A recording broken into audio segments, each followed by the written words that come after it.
mindset. Il y a quelque chose qu'on me dit souvent, d'accord? On me parle souvent de budget marketing, qu'on n'a pas assez d'argent, qu'on peut pas évoluer, qu'on peut pas communiquer, qu'on peut pas faire de publicité. Mais être créatif avec les méthodes de l'ancien monde, c'est différent que de faire de la performance.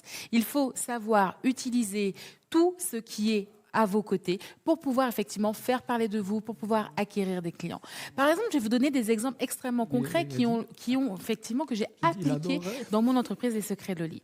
Il y a beaucoup de personnes qui me disent oui, mais bon, finalement, tu vends juste du shampoing et tu n'as pas révolutionné le monde. Mais en fait, ce qu'il faut bien se dire, c'est que tout ce que vous voyez, ce sont des choses qui ont été réfléchies au préalable, d'accord? Je vous donne un exemple. Donc, la couleur rose. À l'origine, pourquoi j'ai fait ce choix-là? J'ai fait ce choix-là parce que lorsque je me suis lancée en 2009, c'est l'ancien temps, c'est l'ancien monde. C'est celui où Instagram ouvrait seulement ses portes, d'accord? Eh bien, c'est simple. L'intégralité des personnes qui voulaient se lancer sur des marques plutôt bio, écolo ou naturelles, elles avaient des couleurs qui étaient extrêmement plan-plan. On était dans le beige, on était dans le marron, on était dans le vert pour dire, ouh, on est une marque green. Toutes ces marques qui utilisent ces couleurs-là, ce sont des marques qui veulent juste faire du greenwashing. Ça, c'est, je vous le dis et je vous le dis entre nous, d'accord? Chut. Donc, Secret Loli, en fait, moi, j'ai choisi une couleur pleine de peps. J'ai choisi le rose, d'accord?